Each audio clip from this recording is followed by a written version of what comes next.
FIFA বিশ্বকাপ 2026 উপলক্ষে ঢাকা বিশ্ববিদ্যালয় ক্যাম্পাসে বহিরাগতদের প্রবেশ নিষেধ এবং যান চলাচল সীমিত করেছে কর্তৃপক্ষ। গতকাল থেকে এই সিদ্ধান্ত কার্যকর হয়েছে।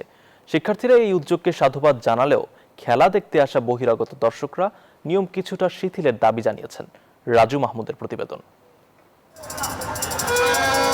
বিশ্বকাপ ফুটবলের উন্মাদনায় মেতেছে পুরো দেশ। তবে এই উন্মাদনার কেন্দ্রবিন্দু ঢাকা বিশ্ববিদ্যালয় ক্যাম্পাসের সার্বিক নিরাপত্তা নিশ্চিত করতে কঠোর অবস্থানে প্রশাসন।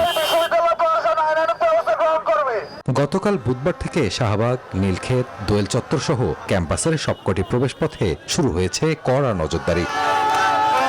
যুক্তরাষ্ট্রের 1 নম্বর জিম চেইন গোল্ডস জিম এখন আবারও বাংলাদেশে। বসুন্ধরা আবাসিক এলাকা ও বসুন্ধরা সিটি শপিং মলে। ঢাকা বিশ্ববিদ্যালয়ের স্টিকারযুক্ত গাড়ি, অ্যাম্বুলেন্স, সাংবাদিক বা ফুড ডেলিভারির মতো জরুরি সেবা ছাড়া অন্য কোনো যানবাহন ঢুকতে দেওয়া হচ্ছে না ক্যাম্পাসে।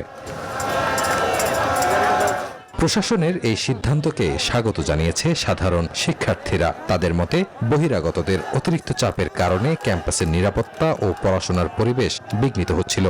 আমাদের যারা নারী শিক্ষার্থী তারা ধরেন হলের থেকে বের হয়ে যে খেলা দেখবে, টিএসসিতে এসে খেলা দেখবে, সেই পরিবেশটা আর থাকে না।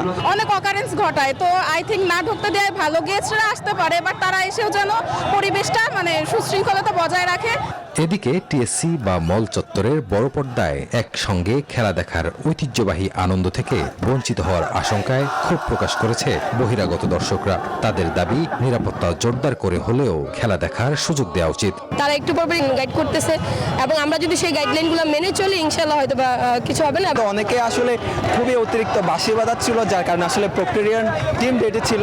এখানে আসলে মেয়েদের হলে তাদের ঘুমানোর অসুবিধার কারণে আসলে তাদেরকে এসে নিষেধ করেছে। ভালোই একটা নিরাপত্তা ব্যবস্থা তারা করেছে। তবে বিশ্ববিদ্যালয় কর্তৃপক্ষ জানিয়েছে এটি কোনো স্থায়ী সিদ্ধান্ত নয়। অংশীজনদের মতামত এবং বাস্তব পরিস্থিতি বিবেচনা করে সময়ে সময়ে এই আদেশ পুনর্মূল্যায়ন করা হতে পারে। রাজু মাহমুদ, নিউজ 24, ঢাকা।